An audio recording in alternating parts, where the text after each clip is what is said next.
The law of attraction क्या है ये और क्यों आज भी बहुत सारे सफल व्यक्ति इसको अपनी सफलता पाने का एक बहुत बड़ा महत्वपूर्ण हिस्सा मानते हैं। क्या ये लॉ ऑफ अट्रैक्शन वर्क करता है? अगर करता है तो सिर्फ सोचने से ही हमें वो सब मिल जाएगा, और तो और कैसे ये लॉ ऑफ अट्रैक्शन हमारी जिंदगी बदल सकता है। आज हम इसके बारे में बात करेंगे और जानेंगे कि कैसे ये वर्क करता है।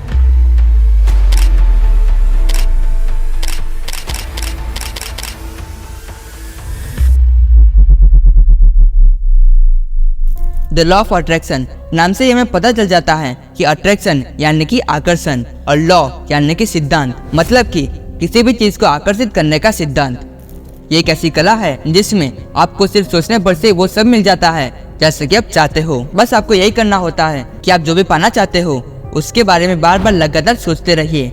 बस आपको सिर्फ इतना ही करना है, इसके बाद का काम खुद ये लॉ ऑफ अट्रैक्शन करेगा। अब यहाँ पर ये होता है कि जब आप बार बार लगातार एक ही चीज के बारे में सोचते रहोगे तो आपका दिमाग क्या करेगा, उस चीज को जल्दी से जल्दी पाने के लिए खुद ब खुद रास्ते ढूंढने लग जाएगा। जैसे ही उसे वो रास्ता मिल जाएगा, आपको आपकी मनपसंद की जो भी चीज है वो आपको मिल जाएगी।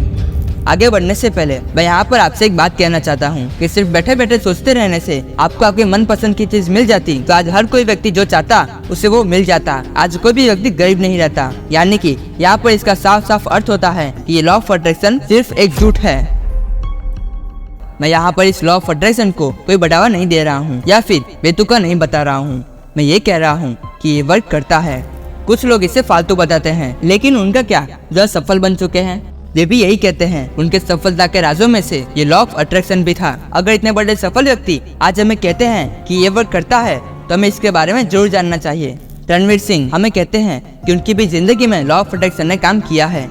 Will Smith, Jim Carrey, Arnold, Bipasha Basu, Anushka Sharma, ऐसे कई सारे बड़े बड़े सफल व्यक्ति अपनी स्पीच में हमें कहते हैं कि उनकी भी लाइफ में ये लॉ ऑफ अट्रैक्शन ने काम किया है। जिम कैरी अपनी स्पीच में कहते हैं कि मैं हर बार खुद को एक सफल एक्टर हूँ इसी तरह विजुअलाइज करते थे। उन्होंने कहा कि जब वो एक स्ट्रगलिंग एक्टर थे तब उन्होंने अपने नाम पर एक चेक लिखा था $10 मिलियन का। वे हर रोज इसे देखते और विजुअलाइज करते थे। अब यहाँ पर यह हुआ कि 5 साल बाद उन्हें एक डम्ब एंड डम्बर मूवी का ऑफर आया जिसमें उन्हें एक्टिंग करने के लिए $10 मिलियन का चेक मिला। अब यहाँ पर सबसे बड़ी बात तो ये थी कि उन्हें उसी साल चेक मिला था जिसकी सेम डेट उन्होंने 5 साल पहले लिखी थी। अब यहाँ पर ये कोई इत्तेफाक था या फिर उनकी इतनी जबरदस्त विजुअलाइजेशन की पावर थी जिससे उन्हें उसी साल वही सेम चेक मिला जिससे वे हर रोज विजुअलाइज करते थे।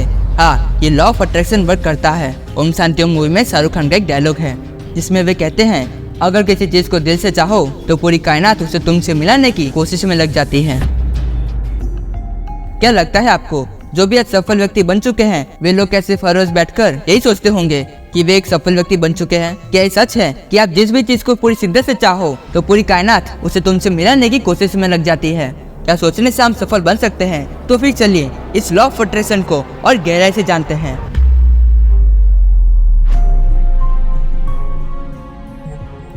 लॉ ऑफ अट्रैक्शन को समझने के लिए अब आपको यहाँ से इस वीडियो को पूरे फोकस के साथ देखना होगा। ये लॉ ऑफ अट्रैक्शन कैसे वर्क करता है इसे एक एग्जांपल से समझते हैं। ये हमारा दिमाग है।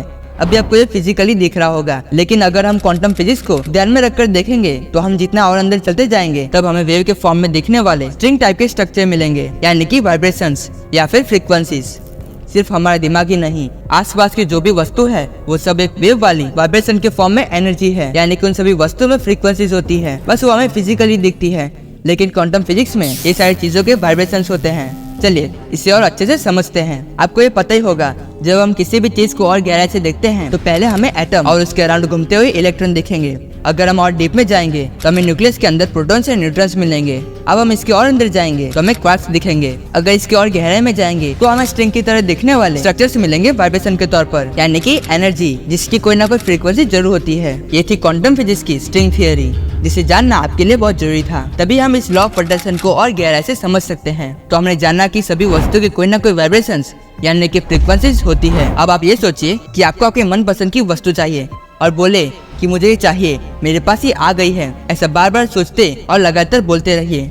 इससे ये होगा कि आपके अंदर से ये सारी फ्रीक्वेंसीज बाहर निकलेंगी और इस पूरे ब्रह्मांड में फैलती जाएगी। अब ये होगा कि आपकी जो फ्रीक्वेंसी है वो उस चीज तक पहुंचेगी। यहाँ पर इस वस्तु की कोई ना कोई फ्रीक्वेंसी जरूर होगी और जब आपकी और उस वस्तु की फ्रीक्वेंसी मैच हो जाएगी तो वो चीज और आपके बीच में अट्रैक्शन होना शुरू हो जाएगा। और जब आप बार बार लगातार फ्रीक्वेंसी भेजते रहोगे तो ये अट्रैक्शन और बढ़ना शुरू हो जाएगा और जब ये अट्रैक्शन इतना हद तक बढ़ जाएगा तो वो चीज आपको मिल जाएगी। यही है लॉ ऑफ अट्रैक्शन। जब आप बार बार लगातार एक ही चीज के बारे में सोचते रहोगे तो वो आपको मिल जाएगी, भले थोड़ा वक्त लग जाएगा, लेकिन जब आपकी और उस चीज की अट्रैक्शन यानी कि फ्रीक्वेंसी पूरी तरह से मैच हो जाएगी तो आपको वो चीज मिल जाएगी। अब बात करते हैं कि हमें इसे किस वक्त पर सोचना चाहिए। जब आप रात में सोने के लिए बिस्तर पर लेटते हो तब सोने से आखिरी के कुछ मिनट पहले सोचा करिए, क्योंकि उस टाइम पर हमारी कोई दूसरी एक्टिविटी नहीं हो रही होती है, हमारी पूरी बॉडी रिलैक्स मोड में होती है।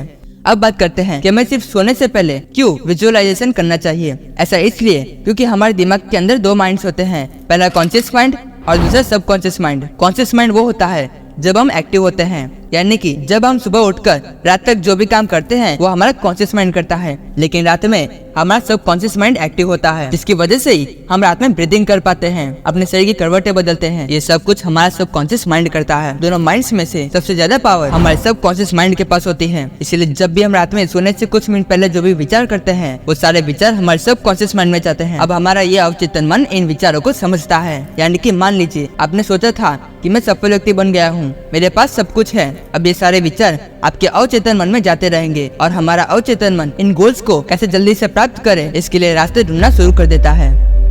लॉ ऑफ अट्रैक्शन और सबकॉन्शियस माइंड ये सब कुछ एक दूसरे से कनेक्टेड है, इसलिए आपकी विजुअलाइजेशन पावर बहुत स्ट्रांग होनी चाहिए। मतलब कि ज्यादा से ज्यादा पॉजिटिव विचारों को विचारते रहिए। अगर थोड़े भी नेगेटिव विचार आ गए, जैसे कि मैं सफल व्यक्ति बन पाऊंगा या फिर नहीं, मैं ये कर सकता हूँ या फिर नहीं, तो फिर आपका ये लॉ ऑफ अट्रैक्शन बिल्कुल काम नहीं करेगा।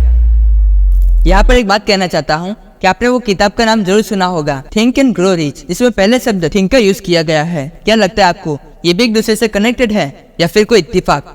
हाँ, ये सच बात है कि सिर्फ सोचते रहने से कुछ नहीं होगा, मेहनत तो करनी पड़ेगी। द लॉ ऑफ अट्रैक्शन, इस सेंटेंस में जो अट्रैक्शन वर्ड है उससे अगर हम ब्रेक करें तो हमें एक्शन वर्ड मिलेगा। हाँ, एक्शन तो लेना पड़ेगा, मेहनत तो करनी पड़ेगी।